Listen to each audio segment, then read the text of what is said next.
Sri Ananda Mai Ma, whose picture is on the wall. One of the most beautiful in every dimension sages of the latter part of Kali Yuga. Established many ashrams in northern India. And she was once approached by someone who was in doubt about whether he wanted to join the ashram or not. And he said, I don't think I can give up all the pleasures of the worldly life. And she said to him, you're a true renunciate. You're renouncing the infinite bliss of God for those few crumbs. Wow, I couldn't do it. More power to you. Words to that effect, no doubt. But the point is that it has always been recognized that the only difference between a sinner and a saint is that the sinner settles for crumbs of pleasure, in between which are massive amounts of suffering, while the saint is always in bliss. And so therefore, can't we say that the difference is simply a difference in intelligence? One makes a wiser choice.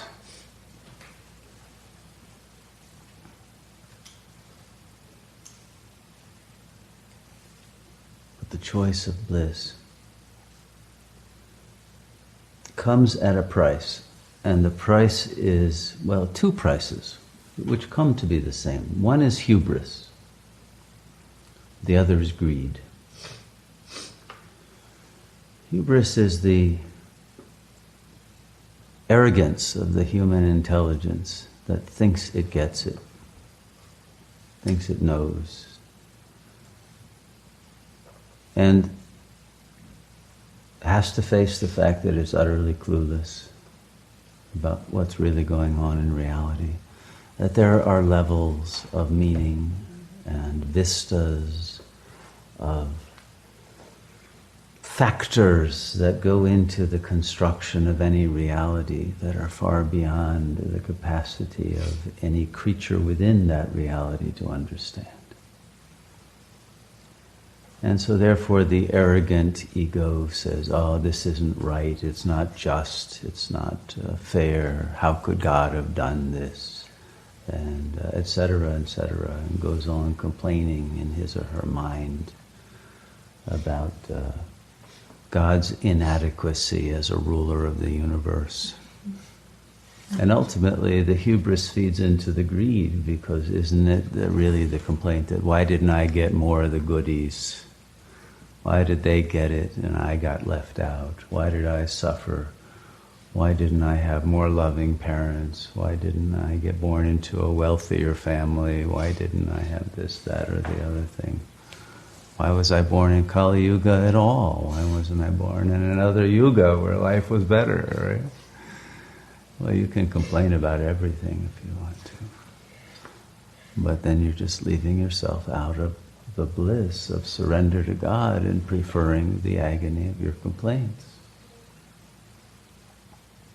This is, by the way, why science doesn't want to recognize the reality of God, which comes in the form of the understanding, or the theory, let's put it in their terms, of the intelligent designer. That the only way we can really understand this universe is that it's obviously shows signs of intelligence in the ecosystems, in the logic of the creation of soil and the creation of all of the elements and how they go together in the synergy of beings. And the intelligence that is able to produce just the right conditions that will enable life to thrive. And it seems like the only unintelligent glitch in the whole thing is us. And we're the ones who are complaining about the lack of intelligence.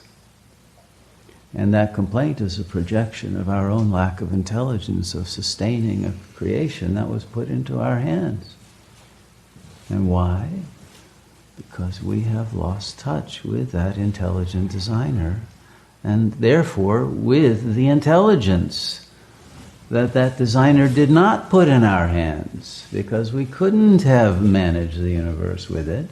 And so the system was, you want intelligence, you want power, surrender your ego to God. You stop doing that, you lose your intelligence, you lose your world, buddy. Deal with it. Well, okay. The good news is that this intelligent designer is merciful, and he will use his intelligence to give us back the world that we are about to lose if we're willing, even at the last moment, to make that surrender to the true intelligence that will enable us to lead our lives in accordance with the power that is the only power that can miraculously, not through scientific means, save our world. But the hubris of the scientistic mind, I use that word, not scientific, is that it will not accept the miraculous. It refuses it. That's superstition. That's foolishness. In its hubris, it will not allow itself to even experiment with entering the realm of the miraculous. Because that realm lies beyond the mind. And the scientist is addicted to the mind. I will solve all problems with my mind. I will conquer the world with my mind. And the mind is the reason we have lost the world. It is not an adequate instrument. The world is conquered only by love and by a wisdom that transcends the mind. But the ego cannot love. It's too engaged in power. Now, Freud traced back the whole problem down to the Oedipus complex. And the complex has three sides because it's about a triangle, and he reinforced the very ancient idea that the whole universe is a network of omni-triangularity. But this particular version of triangularity is, on the one hand, the child's anger at being left out of the jouissance of the parents who are having sex in the next room, and a child isn't allowed in. And so the fury of being left out of that. And of having been born simply as an afterthought, or not even a thought, an oops, an accident that resulted from the jouissance and an inconvenient interruption of the ongoing jouissance to whatever extent it was there between the couple. And so that feeling of being left out from whatever crumbs of enjoyment are going on is agony at the core of the ego.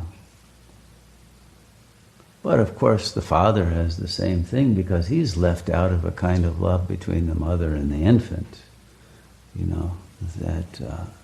that causes his original agony as the infant to get re-stimulated again. And so he ends up hating both the mother and child because he's out there working for them while they're coo-cooing each other. And of course the mother is forced into a situation where she has to be subservient to the father and a slave to the child, who ends up telling her, "No, I hate you, Mommy, will you please go away, I want a better one." And it ends up that nobody in this triangle is happy. Because of the greed and the hubris and the failure to realize that the only happiness comes from surrendering the mind that wants, that desires, that is insatiable in its need for sensory satisfactions that can never be fulfilled. And yet it is obsessed with that rather than simply realizing the bliss that comes from becoming one with the intelligent designer of the universe, who is filled with love and offering it to you constantly, and you're rejecting it,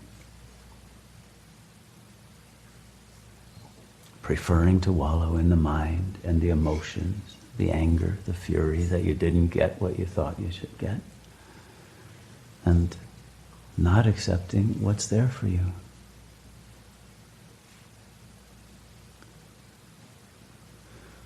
And that's karma. And that's why they say karma is an illusion, because you're only doing it to yourself. You're not being forced to suffer. You're suffering because you prefer a masochistic illusion to the real of unconditional love.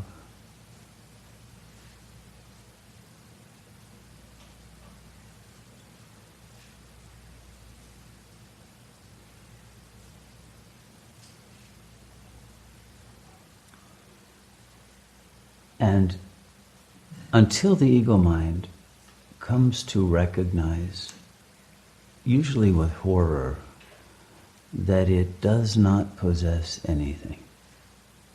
You don't possess your youth, your beauty, not even your intelligence. You don't possess your creativity.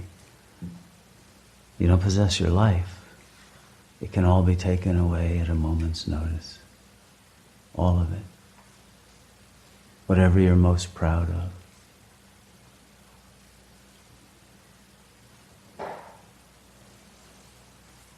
What is it that cannot be taken away from you?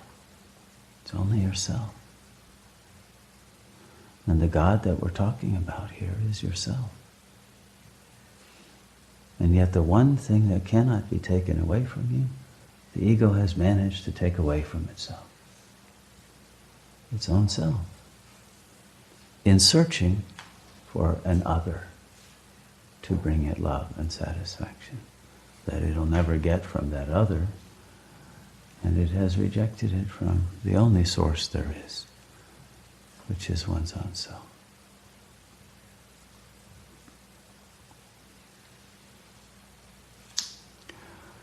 And one does not realize, because one has rejected the self, and therefore its intelligence, and its love, and its beauty, and its power, that it's utterly fulfilling. I mean, if you read the mystics in any tradition, especially the Christian mystics like Teresa, and John of the Cross, and all of the others, they're talking about the utter fullness of bliss that's going on even while they're in dungeons or suffering from inquisitions or whatever. It doesn't matter. It's totally irrelevant. These people are in ecstasy.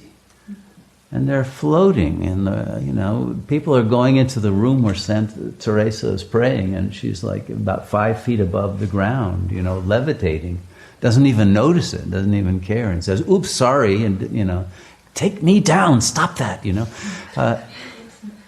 She's not even interested in that because she's in so many different levels of heaven that she describes in her writings, that what happens at the physical level to the body is totally irrelevant.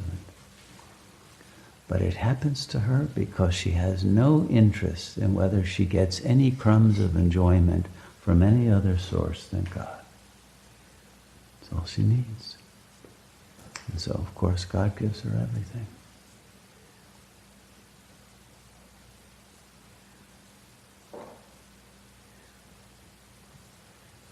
And that's the only question that we have to decide. Do we want a few crumbs of something that's going to be taken away from us anyway, and that leaves only a bitter aftertaste?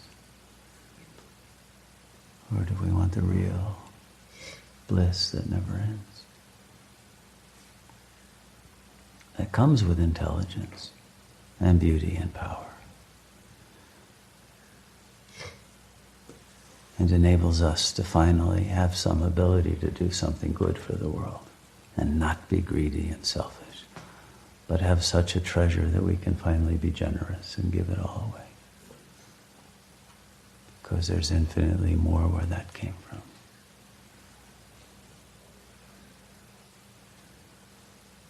You see, greed leads to misery, and misery is misery. And misery comes from the same word as measure, and measure is Maya. And the whole problem of Maya is the ego's wanting to measure. Did I get a bigger slice of the cake, or did he get a bigger slice? And it's that measuring that is the source of all of our suffering.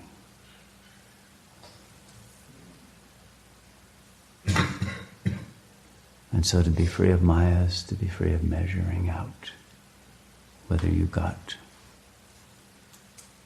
your fair share of the goodies,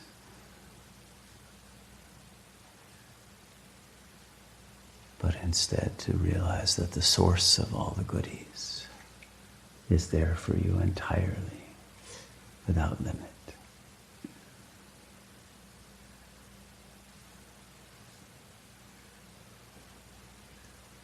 And it's only from that source that the goodies will continue to flow. If we cut ourselves off from that source, it's the end of life on this planet, folks. No more goodies for anyone. The spigot is being shut off right now.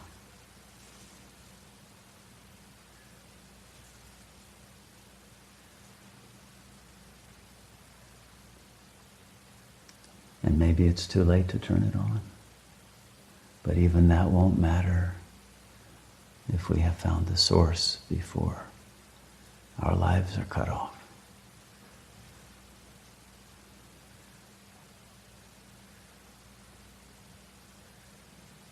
But it's all important to be one with that source while we're here in this plane of illusion.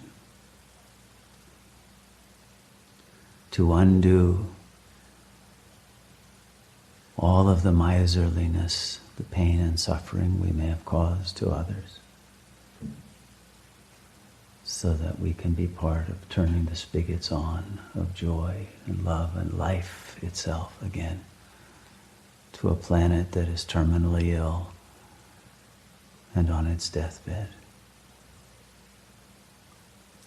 And if its life will be renewed or reborn will depend on whether we have chosen to deserve that.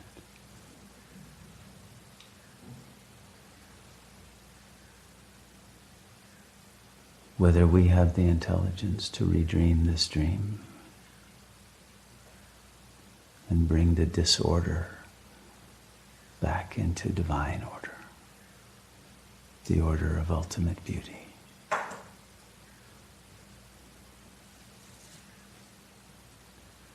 And in every heart, when you pierce through the level of the ego, we are intelligently designed to have that engram throbbing at the very core of our being, saying yes, yes, yes to love, yes to life, yes to goodness, yes to beauty, yes to making this world of infinitely beautiful creation perfect again by eliminating the imperfection of my own ego and gazing upon this world with the eyes of God.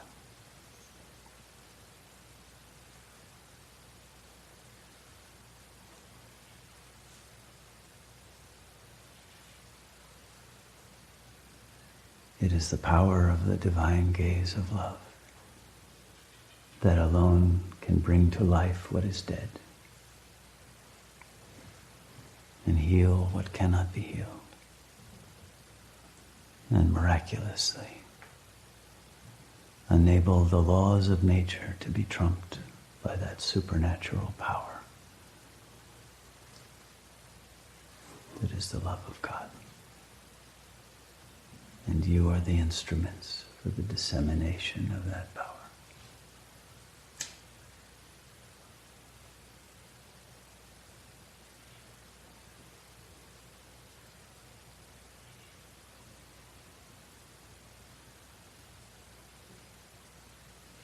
May you use that power fully and wisely,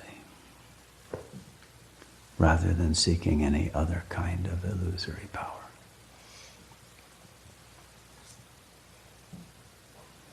That is our graduation exam.